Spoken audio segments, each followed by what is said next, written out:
In the heart of a small village, surrounded by rolling hills and lush forests, lived a man named David. David was known for his devout faith and kind heart. Every morning he would start his day by reading from his well-worn Bible, seeking guidance and strength for the day ahead. One bright morning, as he sipped his tea and read from the book of James, his eyes fell upon a verse that resonated deeply within him. Religion that God our Father accepts as pure and faultless is this: to look after orphans and widows in their distress and to keep oneself from being polluted by the world. David pondered these words, feeling a profound sense of purpose ignite within him. That very day, David decided to visit the local orphanage. The building was old and in need of repair, and the children, though spirited, wore clothes that had seen better days. The caretaker, Mrs. Evans, was a kind woman who did her best with the limited resources she had. "Good morning, Mrs. Evans," David greeted with a warm smile. "How can I help today?" Mrs. Evans, though surprised by his offer, was grateful. "We could use some help with the repairs, and the children could always use more supplies," she said.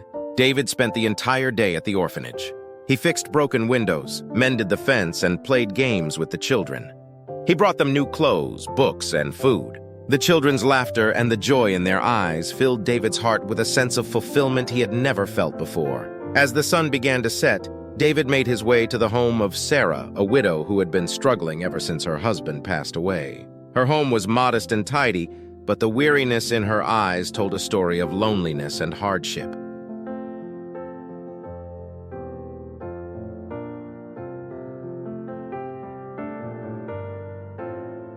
"Good evening, Sarah," David greeted gently. "I came to see how you're doing and if there's anything I can help with." Sarah smiled, her eyes welling up with tears. "It's been hard, David. Ever since John passed, it's been difficult managing everything on my own." David spent the evening helping Sarah with chores around the house. They cooked dinner together, and as they ate, they shared stories and memories. Sarah's laughter, though quiet, was filled with gratitude and relief. Days turned into weeks, and David's visits to the orphanage and Sarah's home became regular. He not only provided physical help, but also emotional support, offering a listening ear and a compassionate heart. The children at the orphanage began to see him as a father figure, and Sarah found comfort in his friendship. One Sunday during the village church service, the pastor spoke about the importance of living out one's faith through actions. David sat quietly, reflecting on his recent experiences. He realized that by helping the orphans and widows, he was not only fulfilling his faith, but also finding a deeper connection with God. As David walked home that evening, he felt a sense of peace and purpose. He understood that true religion, as James had written, was about caring for those in distress and maintaining a pure heart.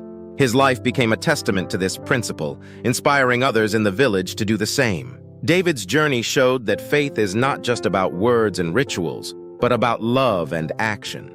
By looking after the orphans and widows, he lived out the pure and faultless religion that God desires, finding joy and fulfillment in serving others.